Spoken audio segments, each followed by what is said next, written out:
Bang ding ding, trademark. He come out 6'7" tall. Bang ding ding, one is star. Bang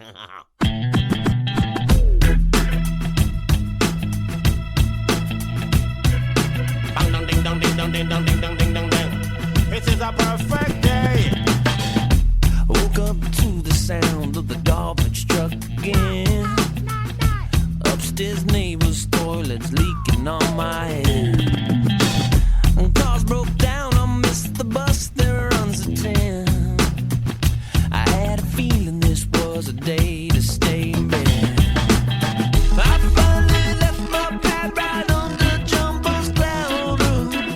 A police officer pulled out his gun and said, I said, so you got the wrong guy.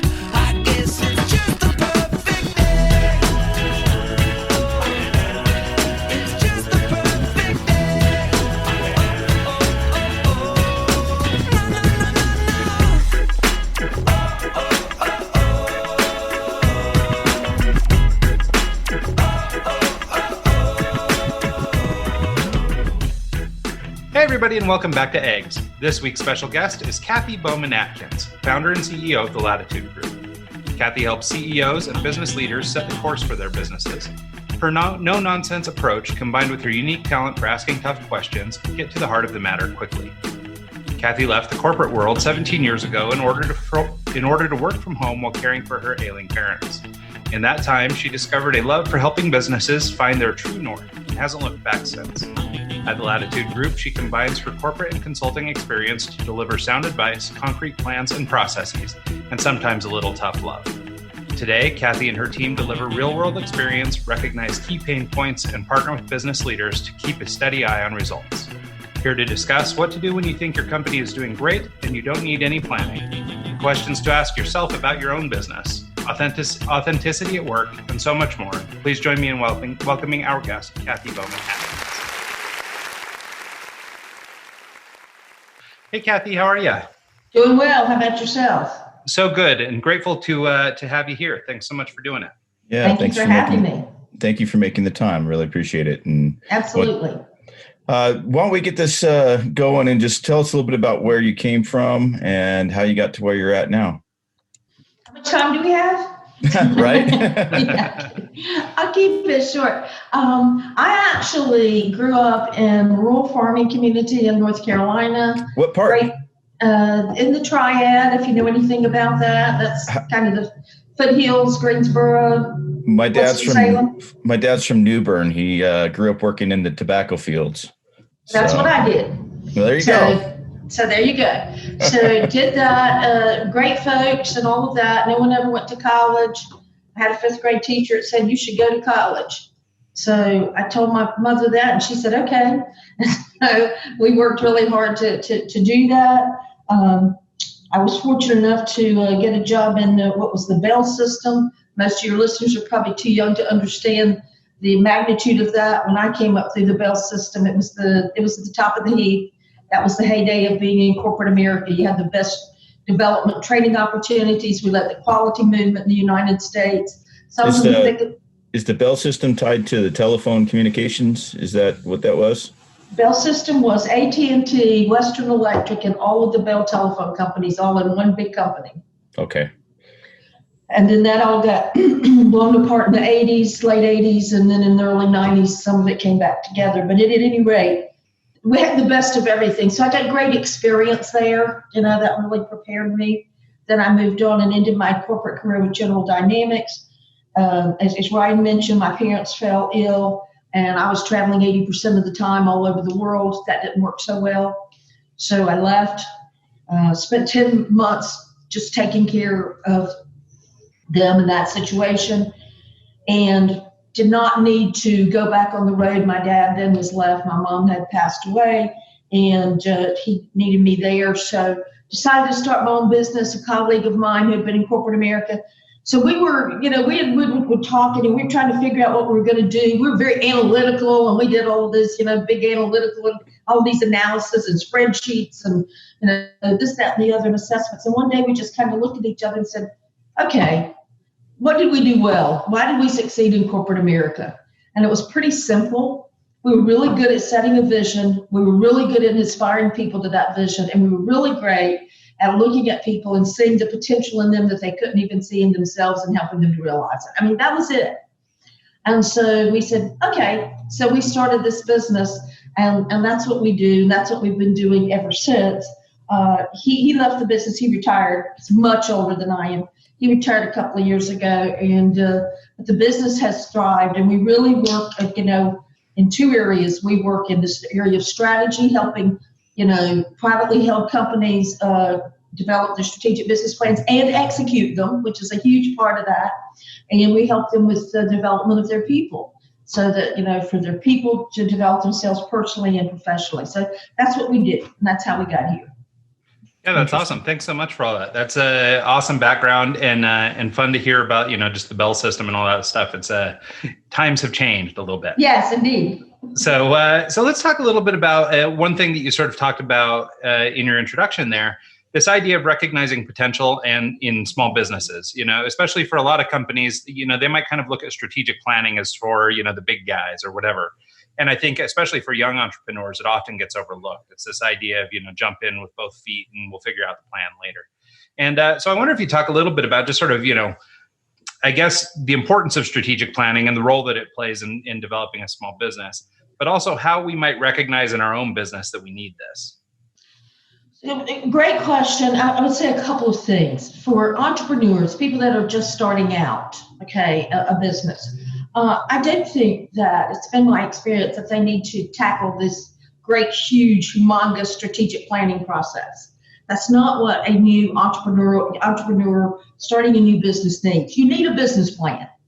You need a pragmatic plan that sets out a financial roadmap for the next year and maps out the things that you have to do to get that business off the ground, to get it running. So that's really about basic, fundamental sort of blocking and tackling kind of things for a small business that they need to do. It doesn't need to be some huge thing with a ton of goals and action plans and all of that for new business, right? But there does need to be a roadmap. And so, that's what we help people do. From there, what my company really focuses on, yes, it is small businesses, but it's established businesses that have a goal, privately held. Usually we're talking, $25 to $200 million, which those are still small businesses, of course, as you know, Ryan. That's small? And so, what? Yeah, that's small. That's small. And we have a light versions for smaller ones, but, that's what you're doing. But how do they know that they need that? Here's the thing. There's not a business in this world that doesn't need that. I'm just going to tell you that right up, because, people say, well, things are going great.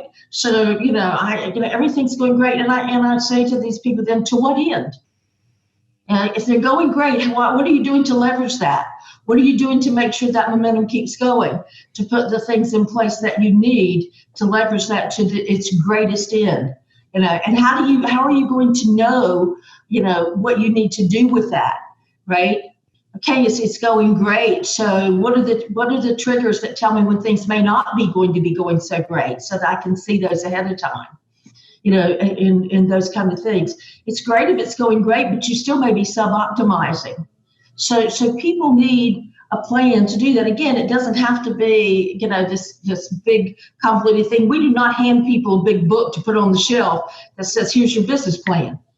They have their plan. If they want it on a piece of paper, we can give it to them on one piece of paper. But most everything now is done online. We have a portal. They have a project management tool.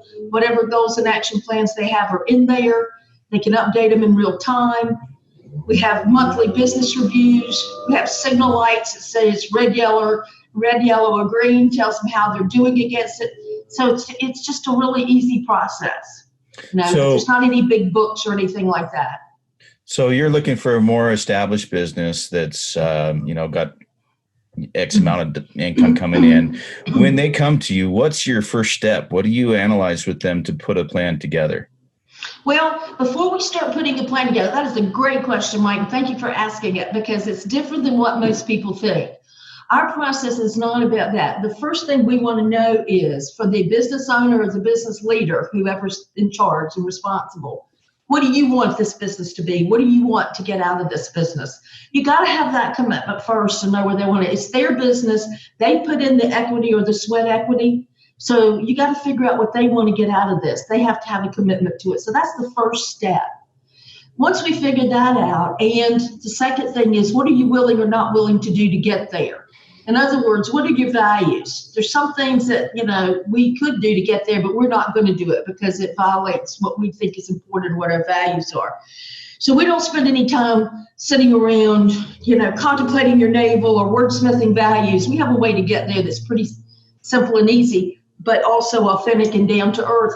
And so we get those set. And so then the second thing we ask those business owners or leaders is, okay, how committed are you to this process? Because if internally you're not committed to be the leader and to hold people accountable and help people understand that this is a part of your job and that this is important, that it's not just some other thing or project initiative, flavor of the month that we're doing over here and your real job is over here. If you don't have that, we have great processes and tools. We know how to facilitate this. We know how to help you put together a plan. But if you don't have that, you're going to suboptimize at best. So are you willing to make that commitment to really be the leader internally to drive that plan? And then the third thing we want to know before we'll even talk about starting a strategic planning process is, is are you willing to commit to at least a year? In other words, once we develop that plan, we're going to move into execution mode. A lot of people develop plans, put them on the shelves or stick them now, obviously, in that portal over there that they never go look at again. But we're working on the execution. We're there with them because the minute the ink dries on that proverbial plan, things start changing. You're never executing at the end of the year that plan that we developed in month one. But you've got a roadmap to be changing those things. So we're looking for that kind of commitment. And then before we start, we tour facilities if they have multiple facilities or a location, whatever it may be, and we interview people across the business. Business leaders, no matter how open they are, how welcoming they are, how open their door is for employees to come in, employees down in the organization know things that they don't. And we need to know that to help them to develop that right plan. So all of that takes place before we come in and start saying, okay, fill out these templates, tell us this about your markets and your products, your services, your competition, all of that kind of stuff. And we start whittling down to the plan. Yeah, I like that. I'm listening to a book right now called Start With Why. I know that book. Yeah, I think he uses a case study with United Airlines where the CEO was horrible. He had the whole top floor locked off and the huge security guards, only people with certain access could get up to the top and talk to him. And then the new CEO came in and made it employees first. And then he'd actually go down and throw bags with the baggage handlers to actually hear what's going on and get them working. And he totally redid the whole business by having that mindset. So I like that you go and you actually interview the lowest on the rung and then work your way up and figure everything out. So it makes complete sense. Yeah, there are a couple of things you mentioned there that I'd like to unpack. I mean, one thing in particular is this idea of just this roadmap we were talking about. And as you were describing, you're doing all these steps so that you can get people on the road. But the comment that I liked that you made was this idea that at the end of the year, we're not executing on the same plan we made at the beginning. What I think that illustrates that's really strong is this fluidity. I think so many people get caught up in their strategic planning almost as the excuse to not move forward. Because the plan changes day to day. So how could we ever write a plan? How could you ever do that? And so they either just don't do it or they use it as an excuse for not doing something else. And so I really like that point you made. And I was just thinking about sort of the roadmap as an analogy in that the roads and the different paths and stuff, those might be predetermined. So maybe those are our goals, right? We're trying to achieve goals. Right. But then the hazards that come up along the way, the tree that blew over, or the flash flood somewhere, or whatever you're encountering, those things aren't on the map, right? That's so right. Even though we figured out a map, we still have to adapt and we have to figure out how to get around these hazards as we're going. And I think that that's a really smart way of thinking about, this planning in general.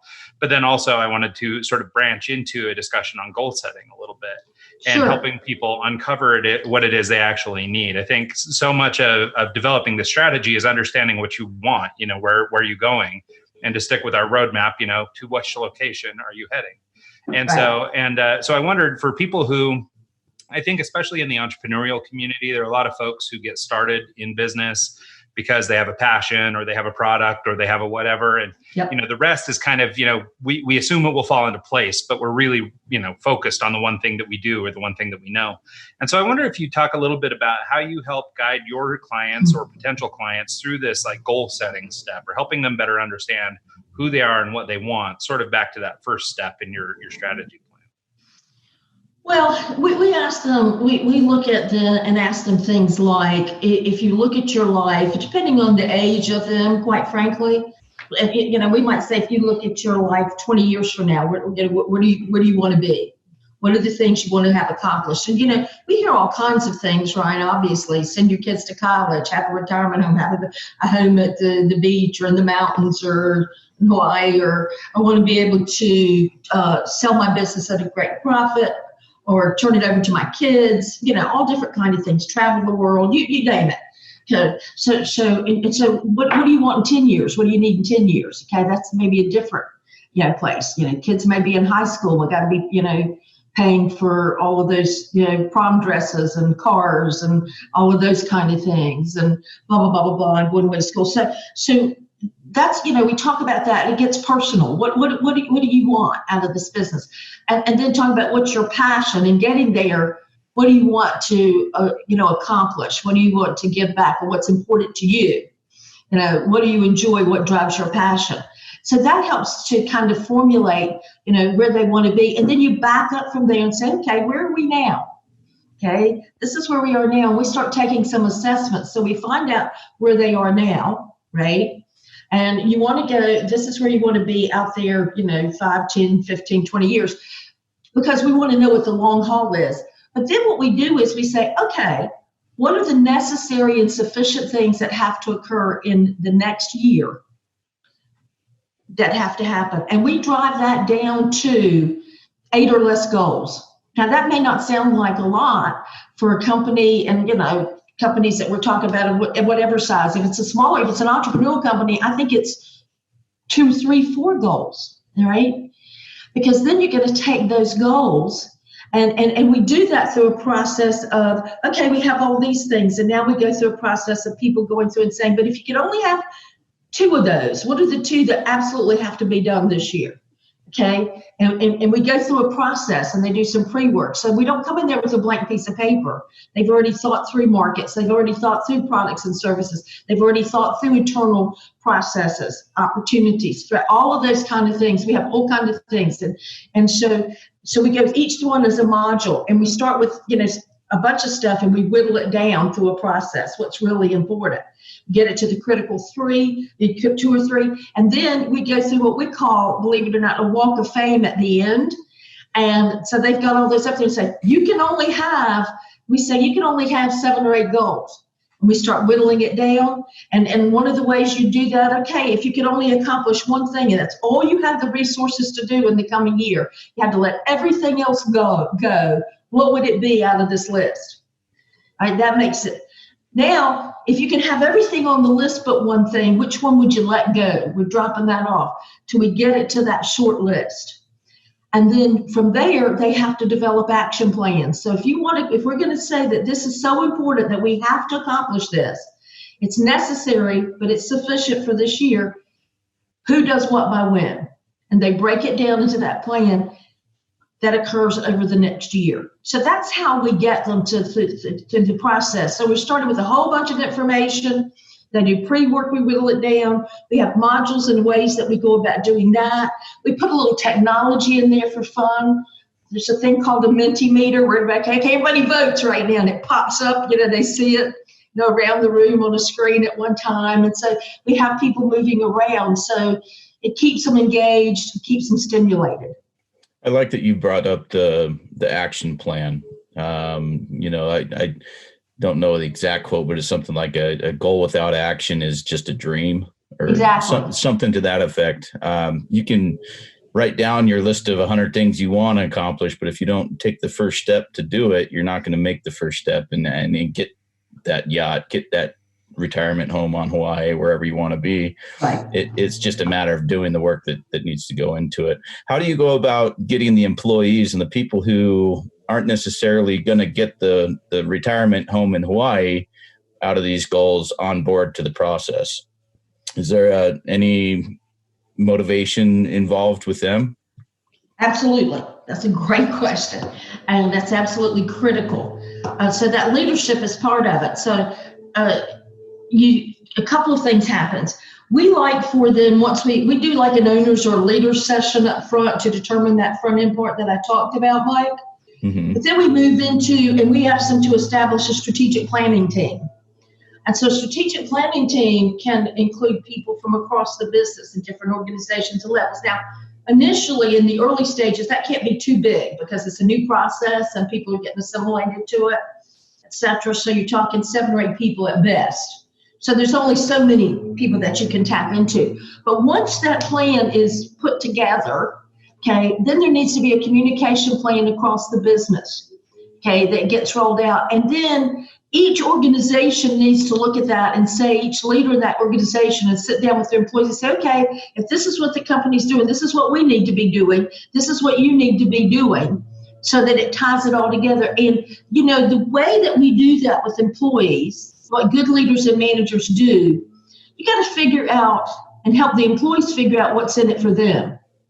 I want to roll out a new program that's really great for the company to employees. If I start out by telling them why it's so great for the company and me and all that kind of stuff, I'm going to lose them pretty quickly.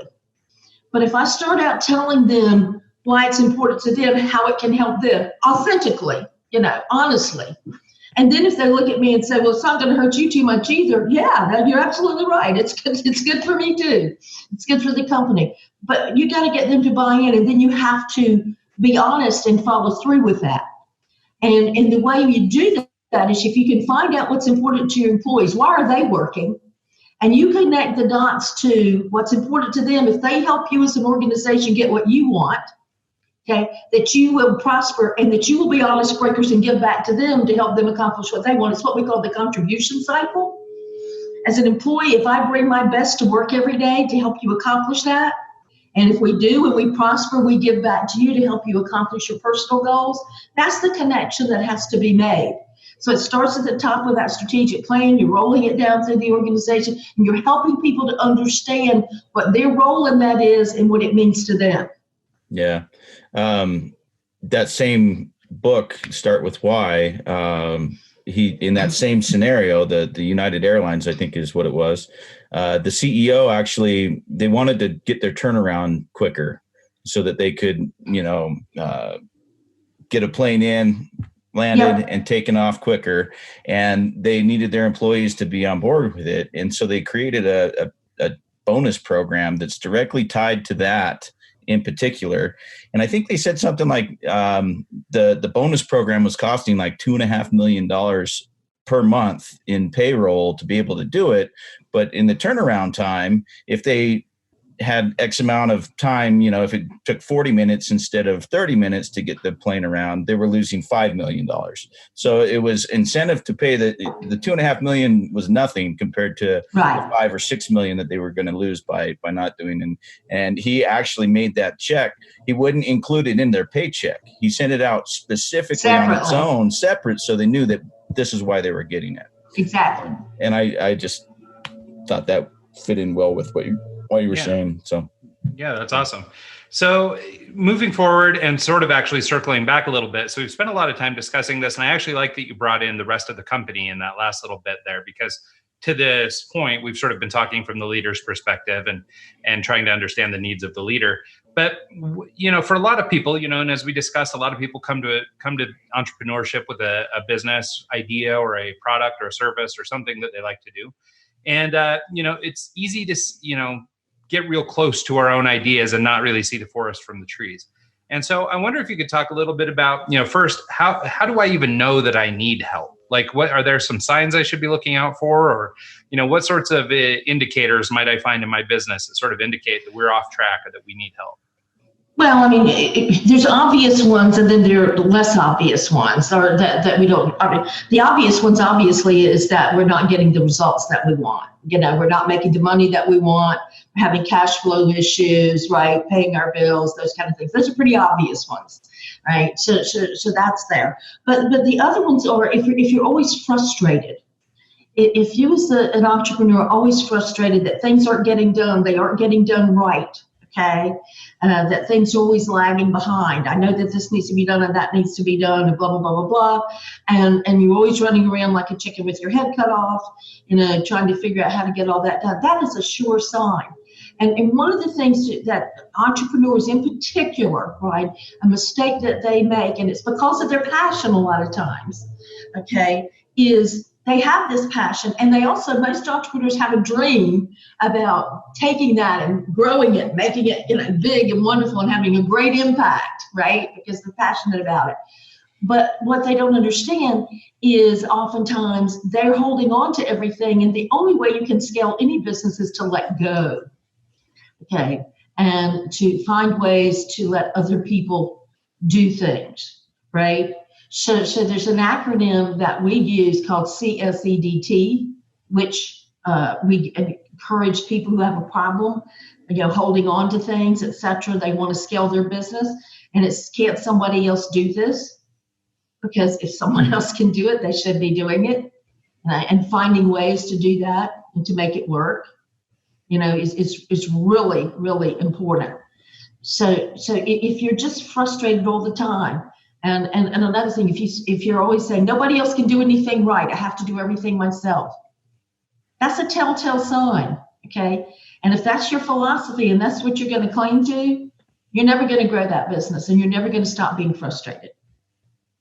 Yeah, no, I think that makes an awful lot of sense. And so, I mean, I guess the flip side of that coin then is there some, I guess, what are the good guys doing, or what are the successful companies doing that maybe I could look at as a business owner, or, maybe even running a larger company if I'm, analyzing my competition or something.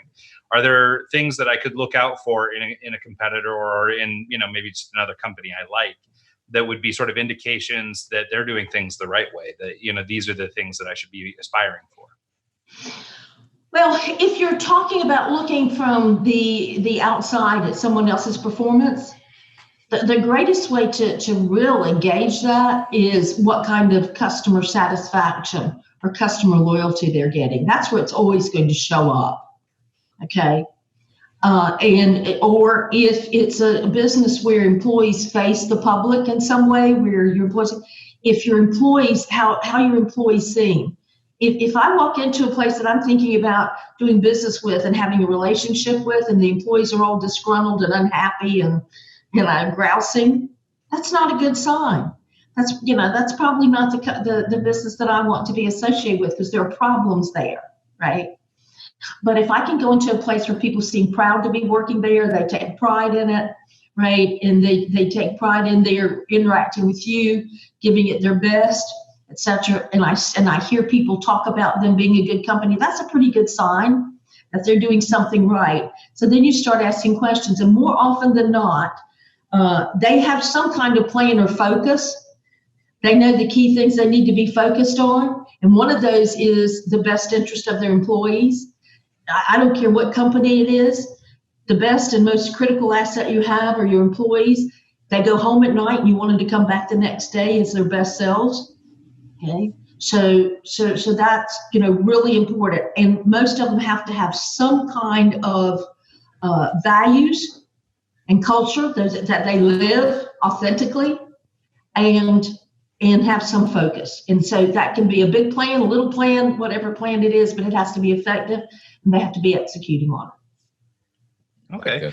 Yeah, no, I like that too. And you touched on a term, you've mentioned it actually a couple times throughout, which I love, but it's this idea of authenticity.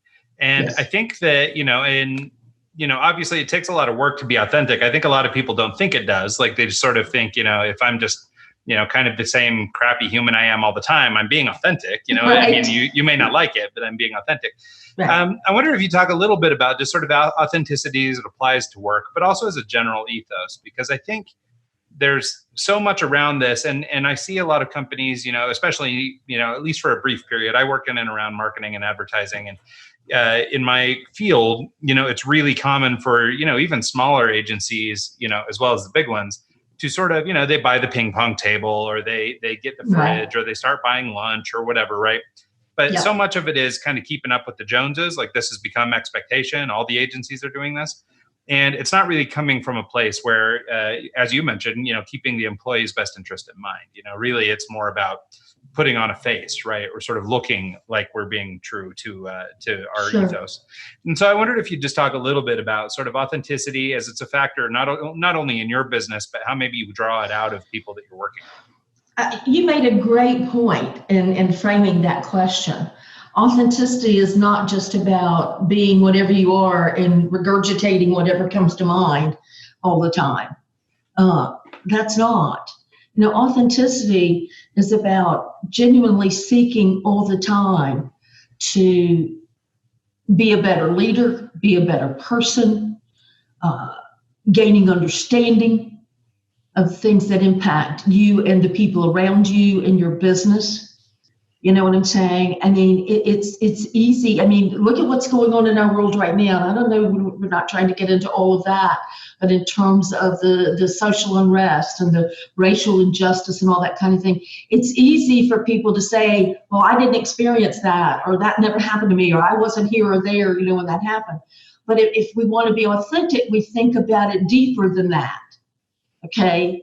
But so why is that other person saying that? It may not be my experience, but it's their experience. And it's not all about me. It's about other people. Again, I'm not trying to make some, but that's true everywhere, right? Yeah. And so there's this really famous marketer. Most people know him, this guy, Seth Godin.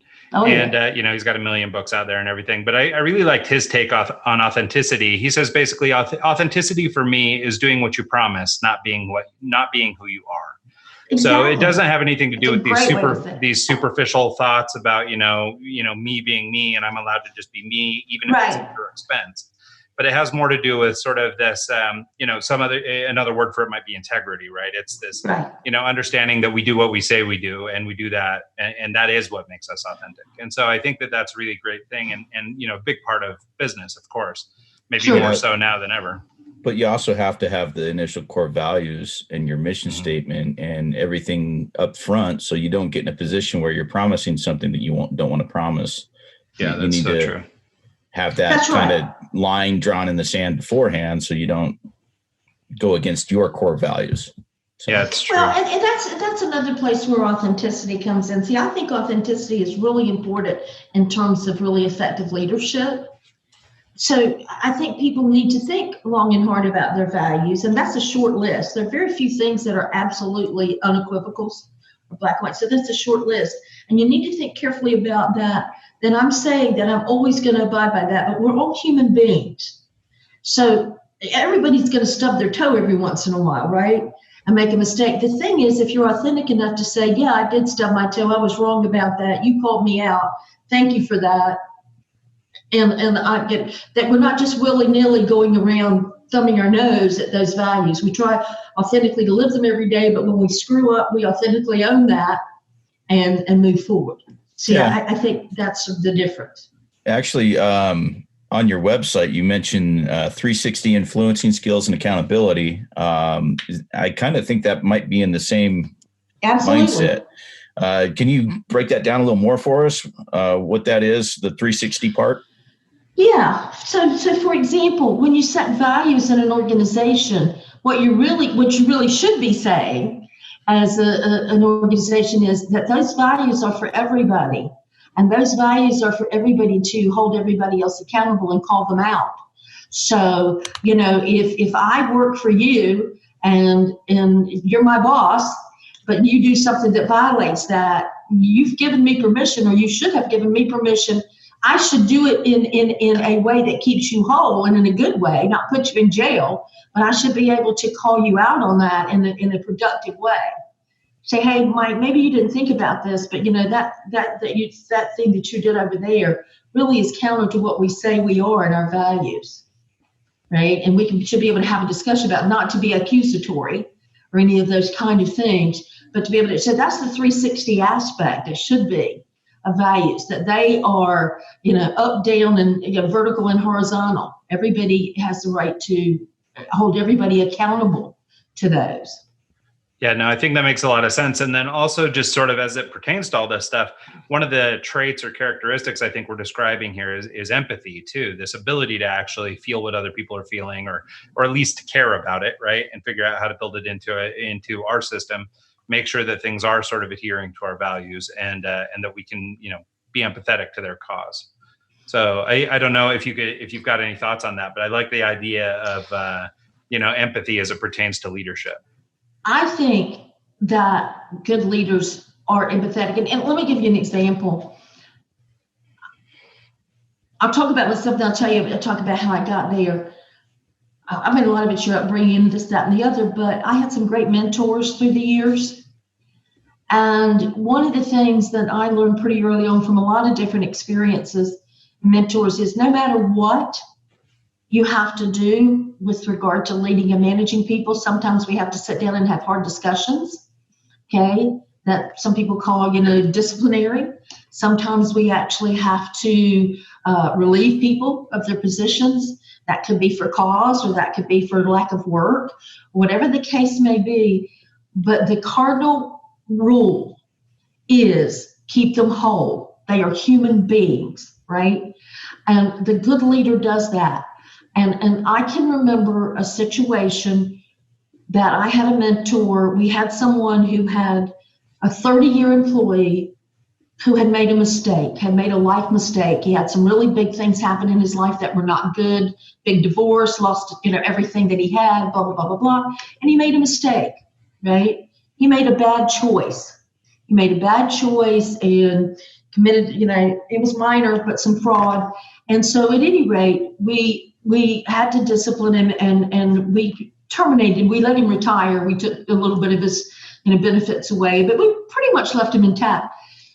But my boss, he worked for me, but my boss did it. He brought me in. I think he knew that I needed that lesson too. And he sat this man down. I will never forget it. He sat this man down and he said, look, to this gentleman, he said, look, Joe, his name is not Joe. I'm making that one up. And he said, look, Joe, he said, look, I know that you've been through some tough times. I'm really sorry about that. That's really tough. We've all been there and had some tough times. And you've been a great employee. You've done some great things for this company. We really appreciate it. And for the great majority of your career is nothing but stellar contributions, blah, blah, blah. And I'm so sorry, but you made a bad choice here. We can't just overlook that. No, but here's what we're going to do, blah, blah, blah. And the guy stood up and shook his hand and thanked him. And my boss looked at me. This was a building that had 3,000 people in it that started pouring out of there at 4:15 every afternoon. And it was about 3:45. And he looked at me. He said, you get him out of here and signed out and out of this building before everybody starts leaving. In other words, he cared about his dignity, and he kept him whole. And that was such an example. And I think that's what good leaders do all the time. We don't denigrate or demean people. We keep them whole even when they've screwed up. I'm not saying that we condone it, and we don't take action, but people are human beings. So I have a lot of people that I've walked out the door through the years. Many of them send me Christmas cards. I have lunch with them. They call me up. You can still do that. Yeah, no, I think that is a great example of showing empathy in the workplace, because I think, and back to our discussion about sort of authenticity and everything else, like if you don't take the time to build those relationships with your employees over the course of your career and over the course of their career, well, then you can't sit down and have that conversation. You cannot empathetically look at this person's career and say, hey, look, I understand where you're coming from. I get that there's problems, but, unfortunately you've made this mistake and it just is what it is. But it's nothing personal. It's, right. And so, but, if you don't have a reputation for giving a rip about your people, that conversation is going to come off much more harsh and abrasive. Absolutely. Even in my own experience, I mean, I've been laid off 3 times from the same ad agency, who are now my biggest consulting client. And we've been working on and off together for about 10 years now. And it's, but it's all that, right? I mean, I go in, I come to work for him, then I get laid off, and we pat each other on the back and said, okay, well, I'll call you tomorrow for a contract gig, and then we'll keep moving, Right. And, so I think it is, I think it's really important. And, I mean, just to sort of solidify your point, I mean, the reason I have that relationship with this particular client is, we built great, authentic relationships. They know me, I know them, we care about one another, and that makes it possible to have that sort of level of connection. Absolutely. Yeah, I like that. Let's kind of change courses here. One of the talking points on your website as well is businesses planning for emergencies. And I think we're right in the middle of a big one right now with COVID and with everything that's going on. Yeah. How can a business plan for and recover from something like this? I think you referred to it as resurgence planning and convergence planning. Can you maybe Correct. break that down for us? Sure. One of the things that we've done in talking to, clients, colleagues, et cetera, we have a pretty big network, a business owners and so forth, is right now, there's so much uncertainty. I mean, people have to look at it, but there's so much uncertainty. So what we've done, instead of just saying we have the big long range, big strategic planning process, and all of that, we've broken it down into what we call these recovery plans. And in the beginning, when this just hit people, I mean, I had clients that lost 80% of their business overnight, just like that, things of that nature. And so what we did is what we called, this emergence plan, and we sat down, and it was really a financial exercise for the most part. Okay. Let's look at where things are. What do we have to, look at all the P&L expenses, the balance sheet obligations, okay? Now, and also, did we learn anything? Are there any opportunities? I mean, you've seen businesses that have shifted. We've got one here locally, one of my clients that's in the plastics business that shifted to making these face shields, all right? They had the equipment, to be able to do that. And these plexiglass, and everybody's putting these plexiglass dividers up, in banks and tellers and, grocery stores and all of that. And they can make those things. So that's what we're looking at. And it's a 6-month plan, Mike. It's not a 12-month plan, and it's not terribly strategic. It's like a survival plan. And then so if you make it through that 6 months, then we do a 6-month plan on resurgence. Okay, so now we've gotten there. We survived, we made it. So what's the next 6 months look like? And so we bring some more things in there, okay, in terms of some internal and some external assessments. And we do another 6 months plan. And then what we believe is going to happen, you don't know exactly when, but either the future's going to become clear what the new reality is, or we're just going to decide what it is. That's what business leaders are going to have to do for their businesses. And so that starts converging and coming together. And that's another 6-month plan that gets a little more strategic. So we're saying for the next 18 months, it's these small bites, take that 6-month look. And the way we're managing that is through triggers, through metrics, such that, so for example, let's say as a business, I say, the only thing that's important for the next 6 months is that I have enough cash to pay my bills. That may be your metric. So that is the thing that we're looking at. If it's looking like that next month I'm not going to be able, what adjustments do I have to make? And volume's driving everything. Okay, is this much business coming back so that I can, have this kind of expenditure? I mean, it's pretty elementary, but the plan is in place and the trigger. So that's the way you deal with that you can flex it.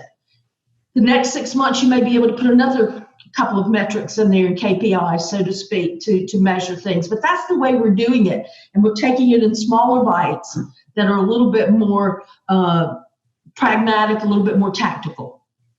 Yeah, I think one of the things I like about that so much is sort of the peace of mind that comes from having a plan at all. Exactly. The world is in this crazy state of upheaval. And for a lot of businesses, like you said, they're really suffering. And so it can feel a little chaotic and a little out there. And if you're trying to stick to old plans, back to our earlier metaphor with the roadmap, if you're trying to stick to those old plans, well, they're just not applicable anymore. There are too many road hazards in the way for us to make our trip right now. And so, so I love the idea of that. And then also just sort of the idea of bringing some normalcy, even despite craziness, right? So, I mean, we're developing, what at least can be stable and steady, for the well-being of our clients and for the well-being of ourselves as we're trying to run our businesses and things. I mean, it makes an awful lot of sense to do something like that. So I love that you're doing it. Yeah, I like the pivoting point that you brought up, how your client, went from making X to making B, just something completely different that fits into, what they can do. There's a distillery company up in Park City close to us that went from making, vodka to making hand sanitizer because they were set up for that. And I really think that kind of shows, that being able to pivot in a time of, something like this is critical. Absolutely. And we all kind of need to be able to do that. Yeah. Well, and so maybe as an extension of that conversation and actually an extension of everything we've been talking about, I wanted to talk about your personality specifically. And one of the things that you're sort of known for is this idea of straight talk, and the way that you talk to people isn't real fluffy, and you're really, pushing people down the road. And I'm sure you've got a handful of entrepreneurs that like that and a handful that don't. But I wondered if you'd talk a little bit about your approach and sort of the importance of stripping away some of the fluff and just kind of getting down to business.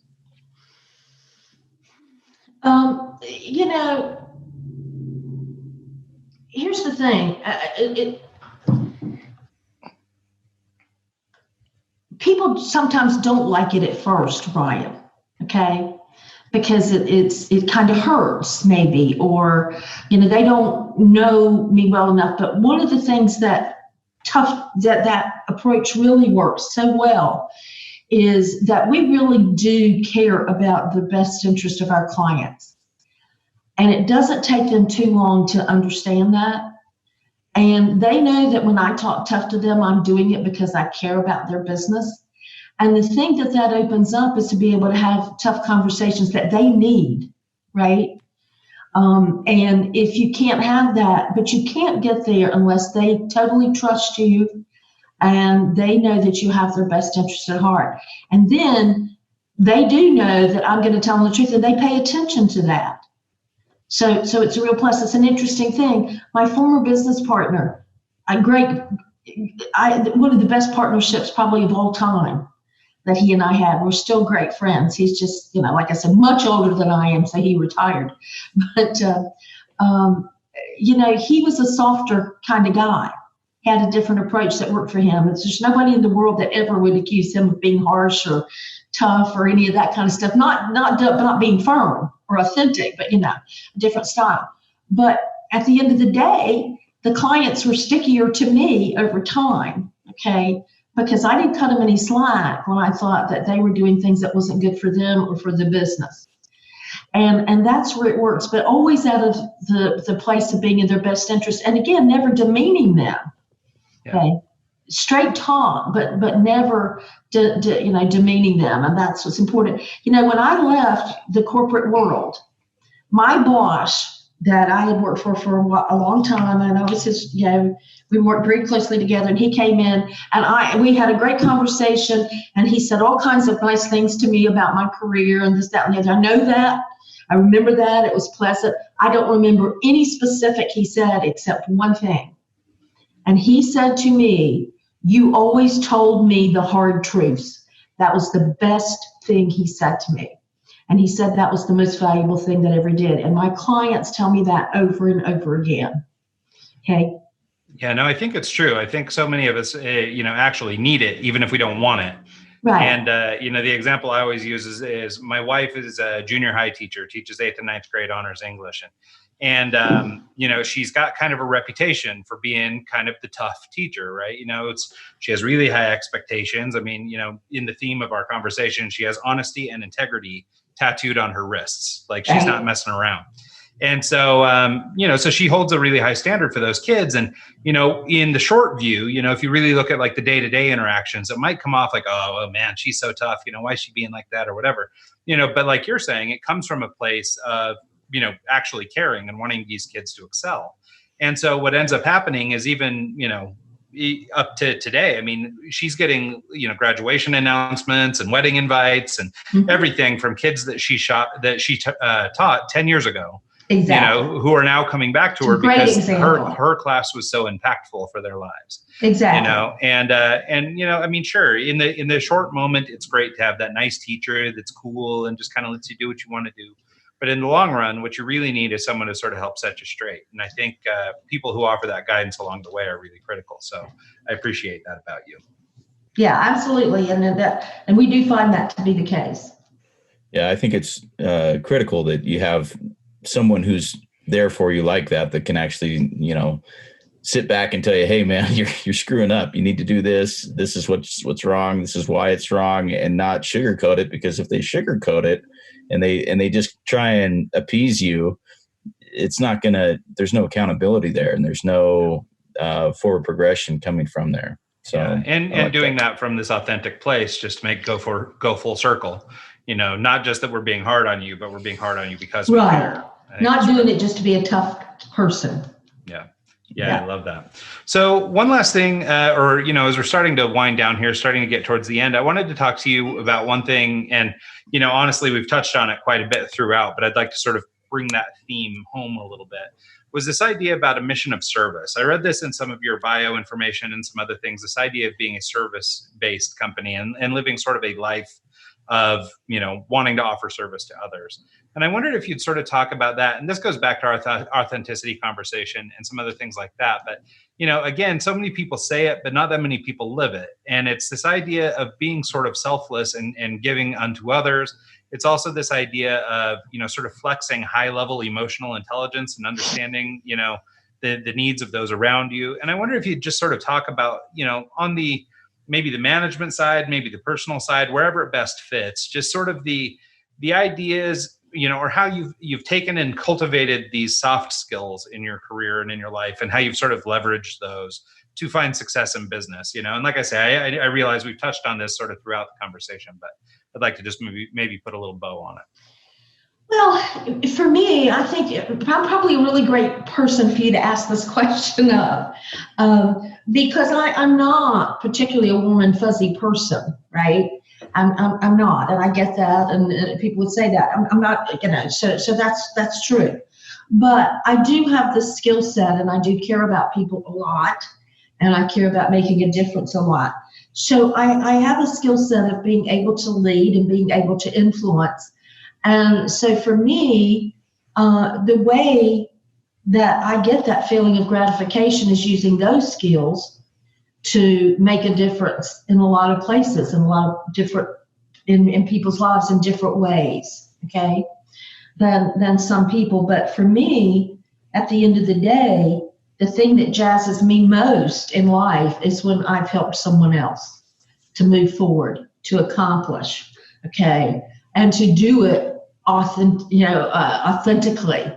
okay, and on their own. Not that I gave it to them, that they learned for themselves, that they accomplished something, or we did accomplish something big. So that goes down from coaching an individual to helping a business and an organization, to just recently we had a big zoning issue in my community, and it was really gratifying that people in my community came to my door and said, you know what, Kathy, we need you to take the lead on this. You are the bulldog that will get hold of this and make it work out. And you know what?